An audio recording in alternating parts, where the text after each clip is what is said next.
Can the Conservatives move on from Partygate? How green is Keir Starmer's green energy plan? And should the state step in to help with rising mortgage bills? This is Politics Live.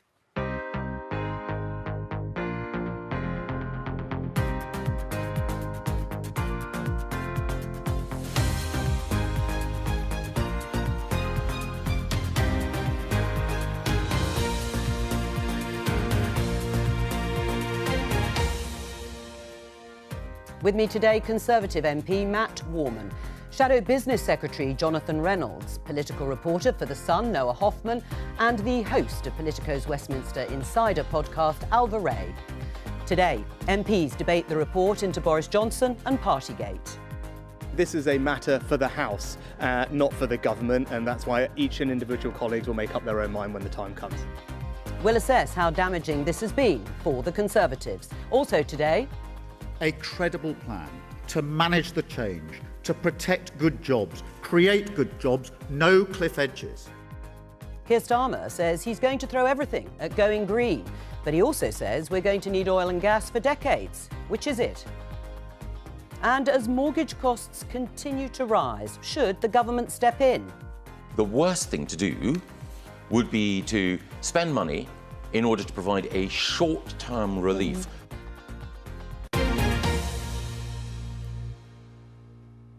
Let's start with that story you just heard there in the headlines. Here's BBC News covering it. Mortgage rates. Average two-year fix now above 6%. And, of course, we are expecting a decision from the Bank of England on Thursday in terms of whether or not they put up interest rates again, which is widely expected. But there's now pressure to hold on because mortgage lenders have been pulling, repricing deals at a rapid rate in recent weeks, and people are struggling to pay. But is it the government's responsibility to help people with their mortgage payments, Matt? Well, I think it's the government's responsibility to provide an economic picture that means people can pay their mortgages. That's not the same thing as saying that there should be some sort of cash payment to help people as mortgage costs have gone up. What the most important thing has to be is to get inflation under control, because that's what will be putting more money into people's pockets, on top of what is a huge package to help people with the cost of living, whether it's around energy prices or a whole host of other issues. Right, but it's not their responsibility, the government's, to actually pay or have a scheme to help people, even if they're having to find hundreds of pounds. I think for the government to subsidise mortgage costs would simply be saving up a cost that would come back to bite us later. Do you agree? Is it the government's role? So, to state the uncomfortable truth, when the Bank of England puts up interest rates like this, it is designed to take money out of the economy. So it's very, very painful, but it is designed to do that. What we should be interested in and focused on as politicians is why are people and why is this country so exposed to inflation? That's everything from our energy policy, which has left us particularly exposed, but crucially in this case,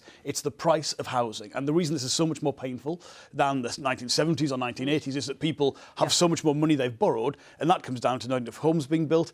And that's why I think the government's complete retreat from building homes. Yeah. No, I understand your wider That's point. the problem. But this is what it means. We don't get enough of this, I think, sometimes. So should the government step? Would a Labour government step in to pay people's mortgages? Yes. No, you can't do that, because it would be, you'd have the Bank of England and the government completely fighting against each other, trying to do the same thing. So that's not the way. But we've got to care about what this means for people, because it's incredibly difficult. Now, when people, what does that mean? It means the fact that people have to borrow so much money for a home which, in real terms, would have cost them a fraction of the multiple of their earnings in the 1970s or 1980s. The fact you're paying so much more today in cash terms above what you earn, that hasn't kept kilter with inflation, is the real source of pain. But it comes down to not enough homes, real restrictions that have prevented that from happening, and frankly a government which is going in the wrong direction on that. What do you think, Noah? Is it the government's responsibility?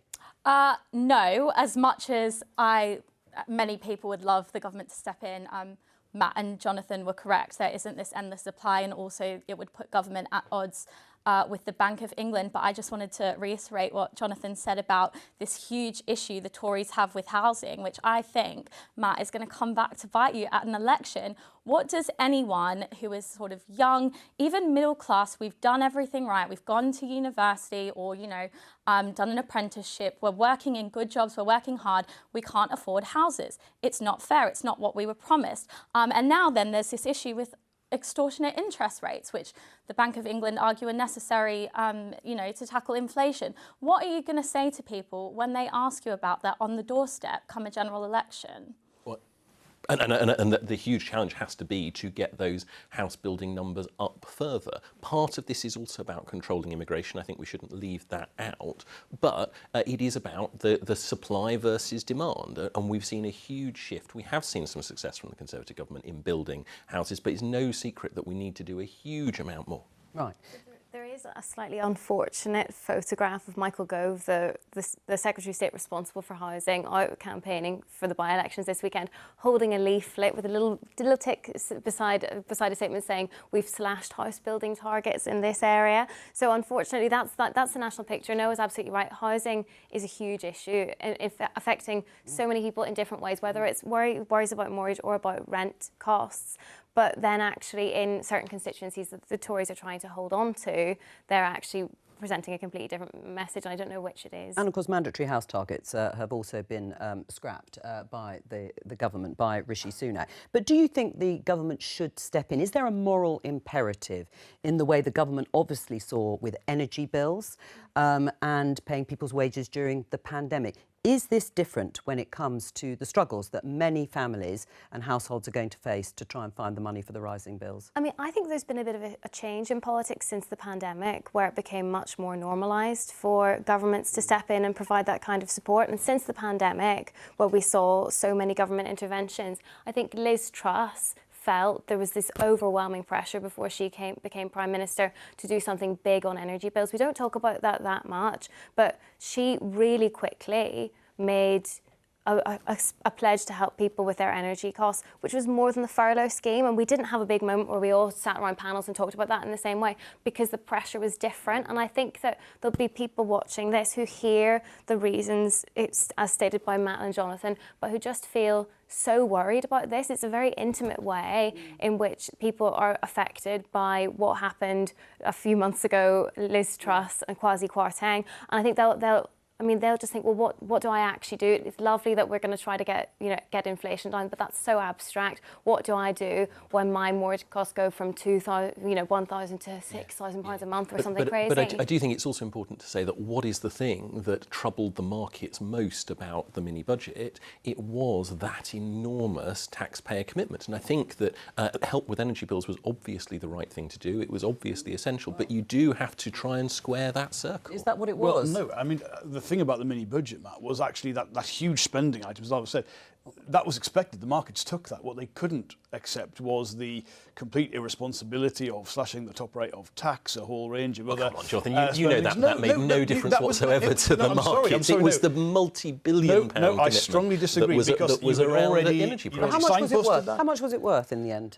Jonathan? The whole of the... No, the idea of slashing the top rate of tax in cash terms, it was several billion. It was several billion, but I mean, let's be honest, we've never seen in any budget ever before a real terms increase in the cost of borrowing for the government, whilst the Chancellor's on his feet giving that statement. I mean, I was looking at my phone, the markets went crackers, the pound went down, and it just continued, and then obviously Kwasi made it worse by doubling down on it. But that was the heart of it. That is the circle that government has to square. It's how do you balance the cost of helping people when we know helping people in the instance of mortgage interest would be the right thing to do? Well, another way of helping, and in this case, it's inflation. Well, another way of helping people, of course, in terms of tackling cost of living pressures, would be to cut taxes, which is what the Conservatives keep saying they're going to do, and they're a low tax party, despite the fact that we have the highest tax burden in 70 years. The Sunday Telegraph, Jeremy Hunt, Chancellor instructs Whitehall bosses to find spending and job cuts at the moment.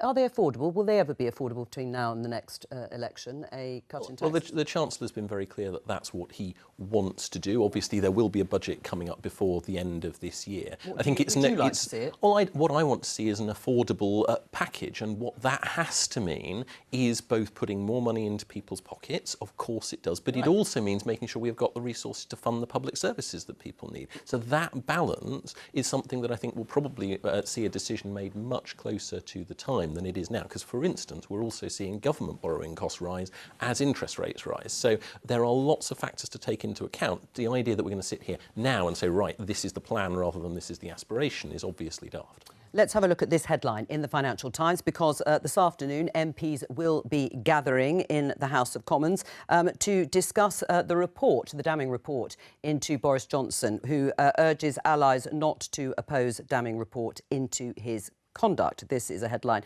from the weekend. It follows the release of the Privileges report, which concluded that Boris Johnson, the former Prime Minister, deliberately misled Parliament over lockdown parties. The report was published last Thursday, recommended that Boris Johnson be suspended from the Commons for 90 days if he'd remained an MP. He, of course, had already quit as an MP some days beforehand. It also recommends that Boris Johnson be denied a parliamentary pass, which he would normally be entitled to as an ex-MP, and that was because of his interventions and labelling the Privileges Committee a kangaroo court. How are you going to vote this afternoon, Matt? Well, I'd say two things if I can, and I'm conscious that what I'm going to say is that there is some tension between the two. The first is that, for me, Parliament needs to go back to the convention of saying we have delegated to the Privileges Committee the right to judge members of Parliament in this way. Parliament needs to accept that the Privileges Committee has that authority. I think it was... You reject the complaints and the labelling of the committee by colleagues of yours? We as parliamentarians have set up a system that sets that up. If you're going to challenge the system, fair enough. I don't challenge that system. I think the system has to persist. Now, therefore, and I think the fact that we voted against the Owen Paterson report, I think from a personal level, something I deeply regret the way the government behaved. I think it was an aberration, and we now are where we are. But I think if you're going to say that we're not going to delegate that responsibility, we're going to imagine that every member of Parliament is somehow on the committee themselves, it is right that we look at the evidence, we say, what would I have argued for if I was on that committee myself? And so I sit there looking at the report and I think, well, actually, would I have argued for a 90-day suspension? Would I have wanted to understand why that was the conclusion that they came to? And as Michael Gove said on Sunday to Laura Kuenssberg, I think there are lots of things that I know I would have wanted to ask if I was on that committee. But the bottom line is, what are you going to do this afternoon? Are you going to back the report and the sanctions? So I come to the conclusion that there should be no vote this afternoon. Parliament should say,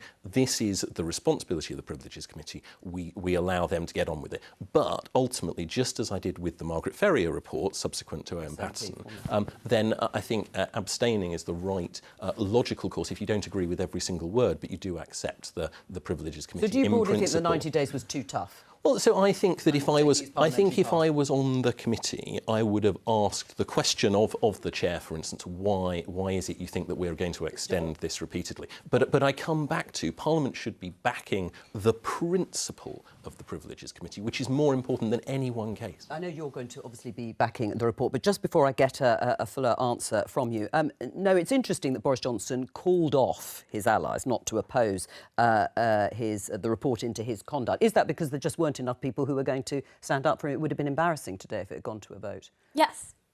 In short, he doesn't have the numbers that he used to have, and we saw this happen with the Windsor framework when, after Rishi Sunak announced it, he was umming and ahhing about what to say. He then came out, he had Liz Truss behind him as well, Priti Patel, and said, I don't support this, and it managed to still fly through Parliament with very limited opposition. The same thing would happen with the Privileges Committee report, and so in order to avoid that, he's saying, no, don't make a fuss, let's all move on. Does it matter if the Prime Minister, Rishi Sunak, is there or not, or just take the line that Matt Warman has said, the Privileges Committee report will be nodded through? Of course it matters if he's there. And I've got to be honest, I am so sick of the Conservative Party over this and all of these reports and these shenanigans. I honestly don't mean this personally, Matt. I would fire you all into the sea the way you behave over this. Look, the report itself speaks for itself. People shouldn't listen to a Labour MP like me give the case. It's 8 or 9 pages, executive summary at the front. Read that, and it is forensic, and it is absolutely damning. And if the Prime Minister is so afraid of his own MPs, I mean, who is he afraid of? Bill Cash and the Boris gang? I mean, this is ridiculous. Of course he should stand up for high standards. Of course he should be there. Having read that report, for people to try and find elements of it to maybe discredit the committee or the personnel on it, honestly, it's a disgrace. Right, so you do want to move on? I think the report speaks for itself. I think pass it, there'll be a vote today. All right. Accept the conclusions. I see no other case other than that. All right. Well, let's talk to Luke Trill and assess the damage, if any, to the Conservative Party and its brand. Luke is the director of More in Common, who are public opinion researchers. Welcome to you. How damaging has this Partygate row been for the Conservatives, Luke? hugely damaging to the party, much more than your typical Westminster scandal. And the reason for that is that during the pandemic, everyone has a story. They have a story of something that they missed, a wedding, a funeral, their children being able to sit exams. Everyone has a story of sacrifice. And when you contrast that with what's emerged over the course of the past couple of years, what was happening at the heart of government, fast forward right to the images that we saw this weekend from CCHQ, it really sticks in people's throat as one of the most egregious examples of one rule for them, another for us. So that's one reason it's so damaging. But the other reason it's so damaging is the continuation of this story just makes people think that the Conservative Party are addicted to chaos. You know, they're much more interested in the discussion you were having just before about mortgages and just don't understand why this government can't move on and focus on the real issues which are affecting people, and instead is trapped in this loop of dealing with sort of internal psychodrama. Do you think they can move on from, to use that hackneyed phrase, do you think they can move on, improve their standing ahead of the general election? Well, there's no doubt some of the damage that has been done, you can't move on from. And when we chat to people in focus groups, they say, I'm sorry, for me, this was the final straw. But I think for others, there is an opportunity to move on. And I dare say that I think the Prime Minister is in danger of missing that moment today if he doesn't come and vote on the report. Because what we increasingly hear is Boris Johnson is gone off the stage, and yet he keeps making so much noise, and Rishi doesn't stand up to him. And it's starting to make the public feel like the Prime Minister isn't quite as strong as he needs to be in leading the country. So I think one big step to moving on would be the Prime Minister doing that. And then I think the second thing has then got to be moving beyond this drama and a relentless focus on improving people's everyday, giving an answer on the cost of living, the NHS, interest rates. That's really the Conservatives' only hope at this point. Luke, stay with us. Addicted to chaos, even if Boris Johnson exits stage left or right, for that matter, the chaos is still there. Well, I think what the government has to do is demonstrate that it is not talking about all of this stuff. It is getting on with addressing that cost of living crisis. And the trouble is the only way you can demonstrate that is by doing it, right? We have to provide people with the real evidence. And all of this talk around other issues but does infuriate people. Luke's absolutely right. But it also distracts from the opportunity to talk about the stuff that the government is doing, that hugely important programme in the run-up to the general election. The Conservative Party doesn't really appreciate what an electoral asset Rishi Sunak is on this. He actually polls better than the party at large. The party has been really damaged by Boris Johnson, but people do sort of think that Rishi Sunak is different to that. And that's one of, I'd say that's your sort of last hope in a way. And so it's genuinely perplexing to me that they aren't making more of this moment. I mean, being ruthlessly pragmatic, putting clearer blue water between Rishi Sunak and what's gone before. Instead, we've heard all this caution from Matt, from the Prime Minister himself. I don't think it makes sense in terms of the message that they're trying to land, that the Conservative Party isn't like this anymore. Well, if I can just put one counterpoint, the reality is that my inbox is full of people saying, please vote for the report, against it, and abstain on it. So the idea that it is a sort of somehow a clear-cut issue where you can't take into account the range of entirely legitimate views, all of whom want us to tackle the cost of living crisis, I think is not going to fly. Except that the reality is that Labour overtook you at the point of Partygate, and you've never recovered. That was the moment that damaged you. There's more, more things have happened since, but that was the moment. And how does the Tory party sort of say goodbye to that? Well, I think this is the moment, but they're not seizing it. Well, what makes it more difficult is what Luke referred to, which is this video. Let's show you part of it. It emerged at the weekend. It shows a party, clearly, at the Conservative Party headquarters. You can see staffers drinking and dancing. It was during the COVID pandemic. It was published by the Mirror in dates from December 2020 when London was in Tier 2 restrictions, and it's reported that the police are looking into this. What did you think when you saw that, Matt? It's horrific. It's inexcusable. And I think the fact that this was going on after the mayoral campaign wrapped up, it is absolutely appalling. We shouldn't for a second try and defend it. But what we should, I do think, say is that this is something that the government has apologised for. It will continue to apologise for. These are the actions of staffers rather than members of Parliament. But that's not the point. We have to say that this is an issue that is something that should never have happened. No, two of the people involved in that gathering have been awarded honours in Boris Johnson Johnson's resignation honours list, which came out a little while ago. The same day, in fact, he quit as an MP. And those two people, one of them got a peerage, Sean Bailey, a former Conservative candidate for London Mayor, and Ben Mallet, a Conservative Party aide, was awarded an OBE. Should they give those honours back? I think the public will be looking at that, and many of them will think, absolutely, you know, why was I watching a live stream of a funeral on Facebook when this was happening?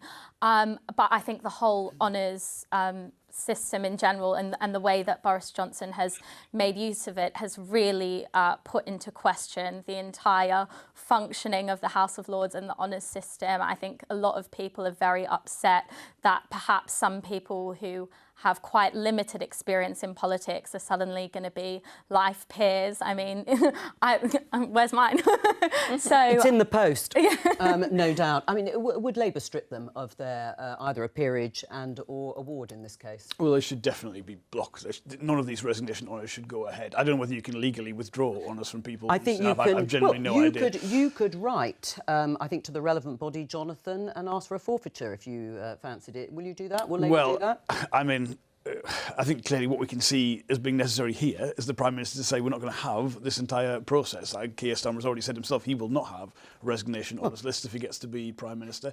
It is, first of all, we knew this happened. We already knew this happened. But to see that video, it is genuinely galling. I mean, it really is, even though it's not telling you anything you didn't know beforehand. Exactly. To see the complete, I mean, to film it, to break the rules and then to film it. Yeah, and then not to think... you know, we knew to some extent. We've seen this kind of thing before. But Your Honour can be withdrawn, as I've said. There is a forfeiture system. So you're saying they should be taken? I think none of these should go ahead, and resignation honours should not happen anymore. I mean, I think the way that Boris Johnson and Liz Truss actually as well have abused this system. I know usually Prime Ministers serve for a period of time and not the short kind of terms we've seen as, you know, different Prime Ministers every 3 months we had for a year. But this is absolutely galling. And I'll tell you the worst bit of it as well. Well, there's lots of worse bits to it. You know, I nominate my constituents for honours, for community service. I mean, and it really means something to them. It really does. And so I know some people say, why have any of this? Well, actually, when you can reward and acknowledge community, you know, activism or contribution, that is actually a really nice thing, I think, to have. But it is devalued, as is, you know, as Noel was saying, many of the Lords' appointments by completely frivolous appointments. Would you block it? I mean, you have the opportunity, I understand. There is a process, and you, as an individual MP, could write and say, I think these should be blocked. Look, I think there is an important process of predecessors, of people respecting the predecessors' honours list. I think what's much more important here is if you are the recipient of an honour, you have to be able to hold your head high and say that I fundamentally have earned this. And I think that's a question that everyone should ask themselves when they get that letter in the post. And I think it is a matter for them, yeah. I mean, how do you think corrosive is this to the public, Alva? Well, Labour's been having this big debate because Gordon Brown took on this commission for Keir Starmer looking into devolution and how they could restructure things in the country. And I suppose the counterpoint to all of this is that actually Labour's been having a big ding-dong privately over whether they can afford to spend all the time to actually make meaningful reforms. The second that you actually think, why don't we get rid of the House of Lords, or why don't we make it a completely elected chamber? Actually, all the stooges in the Labour Party even just think that's a bit too radical. We don't want to waste too much time when we first get in. And so I think we'll probably, if Labour does win the next election, we'll see a very sort of muted version of that, but not the full hog. Luke, a final word from you before we let you go. Yeah, well, at the best of times, the public are fairly sceptical about the honours system. But I think what we've seen in recent weeks when we've spoken to people about it in focus groups is that now they're kind of flabbergasted. They just don't understand how these people who, as far as they can say, either didn't do very much or actually did quite a bad job or broke the rules and now being rewarded for that. It really, again, sticks in the public's craw and is just damaging to people's perception of politics right across the piece. Luke Trill from More in Common, thank you very much. And just to let you know, as we have said before, you can now listen to Politics Live as a podcast, so you can catch up when you're on the bus or out walking the dog or whatever you do in the afternoon. Search Politics Live on BBC Sounds. You can even subscribe so you never miss an episode. Watching, of course, live is best of all. Let's talk about Labour's green pledges and commitment to make Britain a clean energy superpower and to cut bills, create jobs and provide energy security security. Keir Starmer, the Labour leader, has been making a speech in Edinburgh. It follows a controversial announcement that Labour would not grant any oil and gas licences once they get to government. But it has caused something of a backlash with the unions. Earlier in an interview today on the BBC, Keir Starmer said this. Oil and gas, as you know, will be part of the energy mix for decades to come, probably into the 2050s. But it is dwindling, and we've got to have a plan for what comes next that comes up alongside that. I think that one of the big mistakes that was made decades ago was when we knew that coal mining was coming to an end, we didn't have a government with the courage to plan for what happened next. Well, that was Keir Starmer. Which is it, Jonathan? Is it oil and gas companies, you drill all you like for the next 18 months and have all the licences granted to you? We will let that happen, and only when we're in government will we not grant any further. We're going to have oil and gas for decades. There's no contradiction at all in what Keir Starmer has just said in that interview. So we do believe that we've got to go for this clean energy sprint, that is the long-term answer on jobs, prosperity with oil and security. gas until the 2050s. Oil and gas on the existing fields we have in the North Sea and as part of our energy mix will continue to play a role right up into 2050. There's no cliff edge, there's no taps being turned off. There are particular needs that go beyond the electricity system, for instance, in industry and in domestic heating for things like gas. So all we are saying is there's no long-term future in adding more licences to that extraction. But that extraction isn't going to go away. And we accept companies will have to make decisions now. They'll need some investment certainty. So it couldn't be any clearer than saying we're not going to revoke or end any licences, but we're not going to grant new ones. We're going to basically go for hydrogen, for offshore wind, for more solar, for taking the ban off onshore wind, for carbon capture, all these exciting new technologies where the jobs are no consolation prize. They're far in excess. Well, let's see what the co-leader of the Green Party, Adrian Ramsey, thinks. Welcome to you, Adrian. It sounds perfectly sensible. We don't want the lights to be switched off. We don't want lots of people to lose their jobs. So Labour is saying, let's continue with the transition from now until we win the election, and then we'll phase it out over time. What's wrong with that? Well, I think there's a lack of clarity over Labour's position. If you look at the announcements they made 10 days ago, they backtracked on their previous £28 billion promise to invest in the green transition that we all want to see. So it's unclear what investment they're willing to put in. And in terms of new oil and gas licences, I'm not clear from what Keir Starmer said this morning whether Labour will come out and clearly oppose the Rosebank oil field, which, if it's given the go-ahead in the coming weeks, would emit the same amount of carbon emissions as 28 low-income countries. So we would, just from that one oil field, be emitting more carbon emissions than 700 million people in the world. All right. Labour needs to take a clear stance on this, and that's not just about a position for when there may be a change of government. It's about creating an environment where investors are given a strong message from all political parties that we want to see the investment going into renewable energy, not into major oil and gas exploration that will completely bust any sort of climate targets. Jonathan? It couldn't be any clearer, Adrian. We will not revoke any oil and gas extraction licences when and if we form a Labour government, but we are not for granting further ones. And there is still a clear set of dividing lines between ourselves and the Conservative Party on the need for an active industrial policy, investing money alongside planning reform, changes to national grid that will deliver a clean energy system by 2030, well ahead of the government targets. But I would also say, respectfully to anyone in the Green Party, it's only Labour that can do this transition, because obviously yourselves, you oppose things like nuclear power, which we think are an essential part of the mix. The Green Party around large parts of England is very much a NIMBY party, opposing everything from new housing to new infrastructure. So therefore, I would say the balance between yourselves and the Conservative Party, with the Labour Party in the middle, exciting big bold plans to get not just net zero delivered, but the economic benefits of that. It's Labour that's the big story there.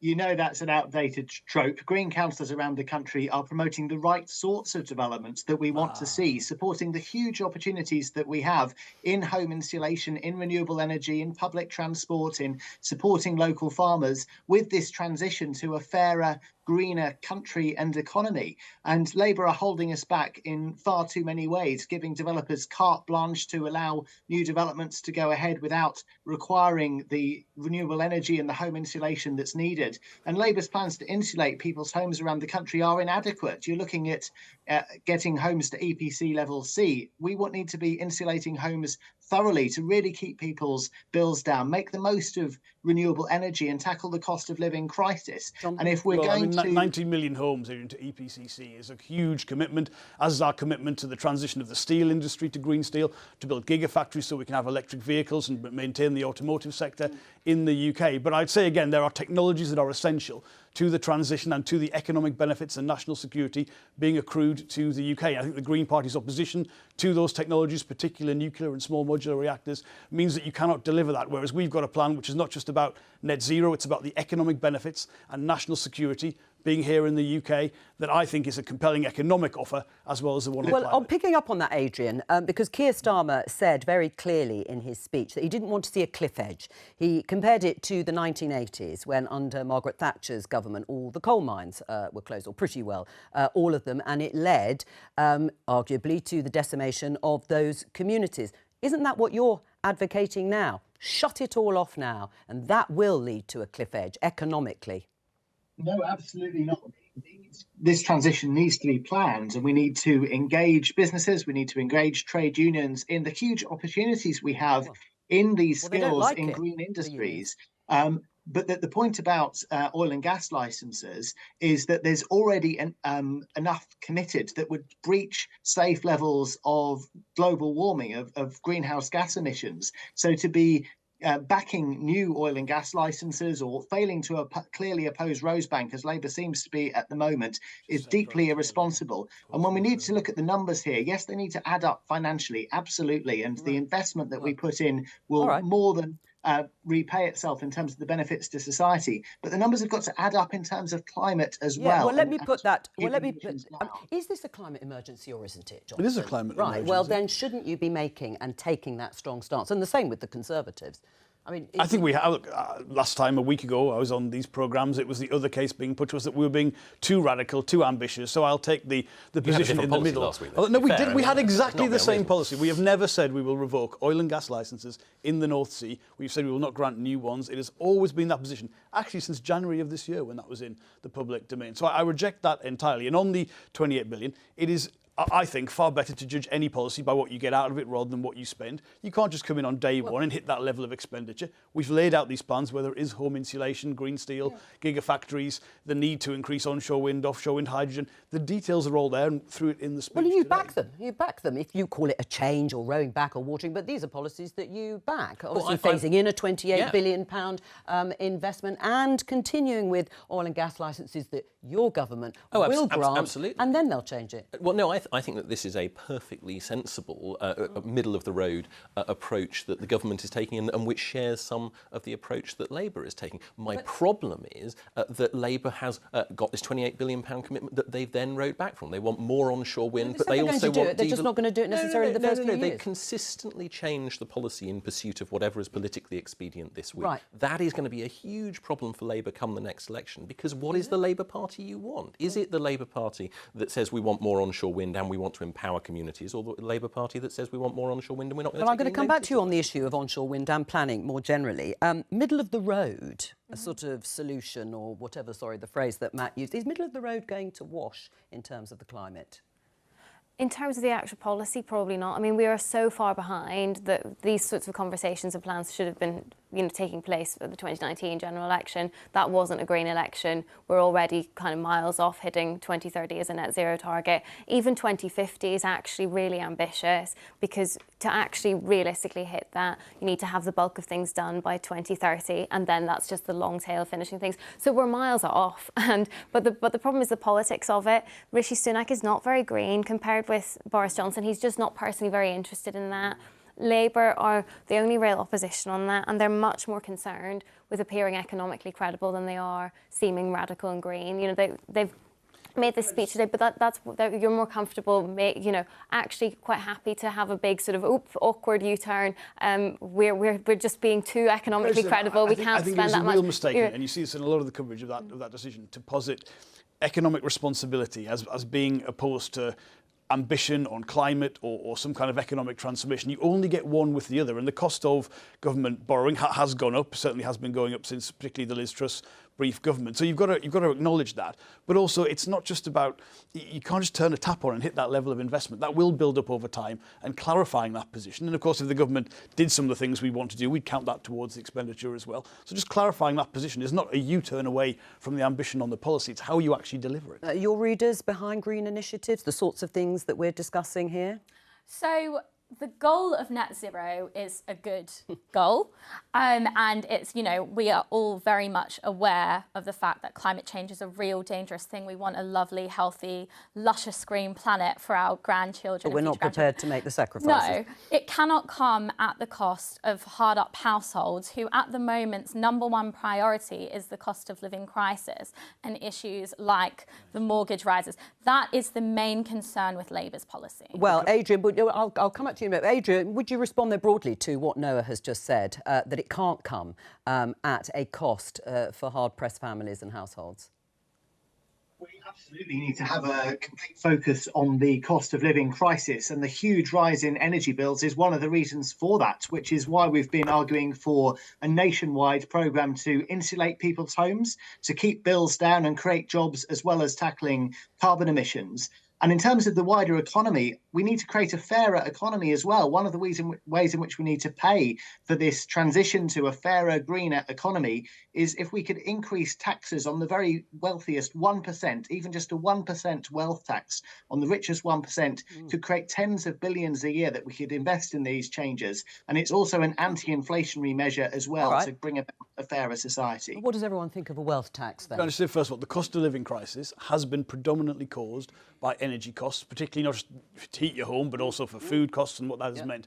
That is because of our exposure to fossil fuels, and we will never get past the risk of these crises till we reduce that exposure. And our plan today is fundamentally about never being in this position again, where we're not in a position where some event happens, in this case the horrible events that led to Russia's invasion, the illegal invasion of Ukraine. Yes. We never want to be in that position again, but we will always be at risk unless we fundamentally reduce that exposure. And just on the Clean Power Plan, our target for 2030, that honestly, in terms of ambition, is at the outer edge of what is possible, but that's why it's a stretching target. The government's is 5 years after ours, but it doesn't really matter what their target is because they're nowhere near to hitting it. They've got none of the tools in place to do it. If you look at what the government has actually delivered, we've delivered a faster decarbonisation programme than almost any other country in the world, and we've coupled it... Up until this point, or recently, relatively speaking. And we've coupled it with huge economic growth around the jobs that go into that greener economy, whether it's on the banks of the Humber, building some of the wind turbines that are now off the East Coast and elsewhere. So there's a lot of work that has gone on. Yes, but there's been mixed messaging. I mean, there have been a lot of Conservative... There've been a lot of Conservative Prime Ministers, of course, so it's quite hard to keep up. But, you know, Boris Johnson, I think, promised to drop the ban on onshore wind development. Rishi Sunak, well, it's still in place, isn't it? So that's not being developed because, as I think it was Alva said, Rishi Sunak's not as green, is he, as Boris Johnson. And on planning, Boris Johnson had to drop the planning bill and legislation because of opposition from MPs like you. Well, not MPs like me, but MPs of my party, that is true. Yes. I mean, I do, to some extent, take issue with Alpha's point. I think the Prime Minister sees both the necessity of that transition and also the huge economic opportunity that it provides for the UK. So I think it's important to restate the Prime Minister's green credentials, but it is also right to say that we have to have a housing policy that builds the right number of houses in the right places. Or just not enough of them. Well, exactly. We do need to build more. No one disputes that. Adrian Ramsey from the Green Party, thank you very much for joining us. Let's just have a listen to this. Former Prime Minister David Cameron giving evidence at the COVID inquiry. The inquiry has received witness statements from Jeremy Hunt, who was the Secretary of State for Health and then Health and Social Care from 2012 to 2018. Were you aware that during the time that you were in power, Mr Hunt laboured considerable concerns about the structural problems within NHS capacity and the workforce and funding, as he has set out in his witness statement? I've read his witness statement.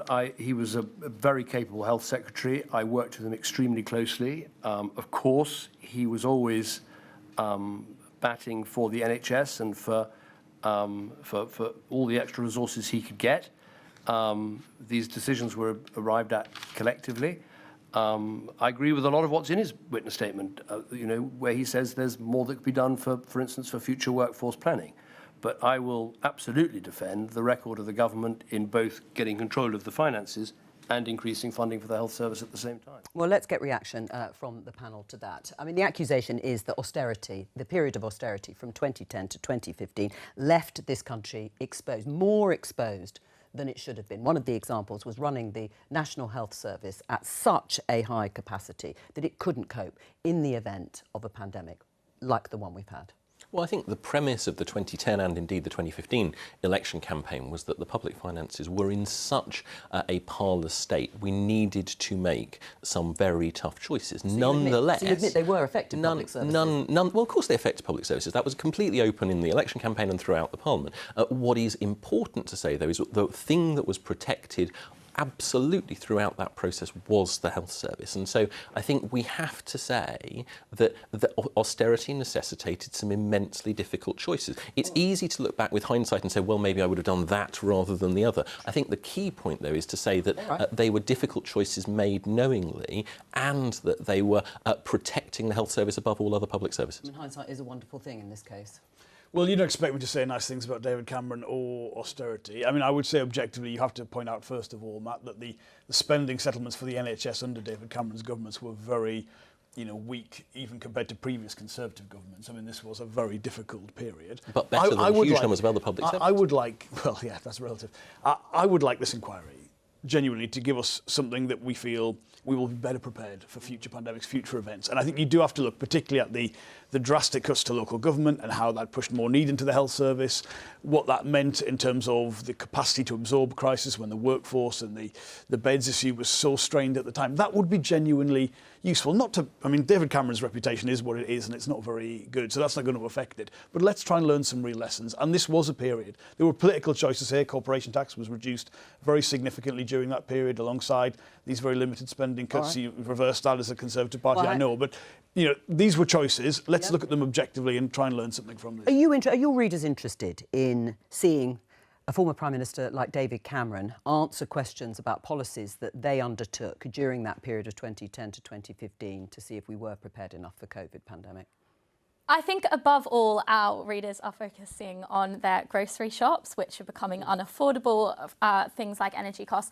But I think everyone appreciates that we need to learn the lessons. We need to know where government went wrong and right in terms of preparedness. Now, clearly, Labour did leave the country with a lot of debt that needed tackling, but then there's also this issue of priorities and were cuts made in the right places. And it is, I think, a bit of a scandal that the country wasn't as prepared as it could have been for a catastrophe like this. It was very unprecedented, but an issue, pandemic's not an unheard of event altogether, and there should have been more preparations in place. Will we be better prepared next time? For the pandemic, well, I think the problem is that the next challenge is not the one that we're familiar with. We're not going to have another coronavirus. Is it going to be a flu pandemic the way people were expecting? Is it going to be something completely different? It's preparing for the next thing. Is the challenge AI? It's these things that are on the periphery of government consciousness that actually prime ministers need to keep an eye on, even though it doesn't really affect their electoral prospects. It's such long-term planning, which we know government is quite bad at. That's the real challenge. Right, and I mean, that is something that you may have to deal with if you win the next election. Will you make those decisions ahead of time? Well, I think, first of all, you learn from things in British history, and this is what this process should do. I mean, all parliamentarians should seek to do so. I think if you compare, for instance, the resilience of the country when the global financial crisis hit compared to the energy crisis that we have had and the pandemic, I do think Labour's record is much more robust in terms of the health of the public realm, the health of public services, than the Conservative parties. But it's, this is all with retrospect and hindsight. What matters is the future and taking that seriously. The storage of PPE, all of this needs to be done better. We're out. I have to say goodbye from all of us here. Thank you.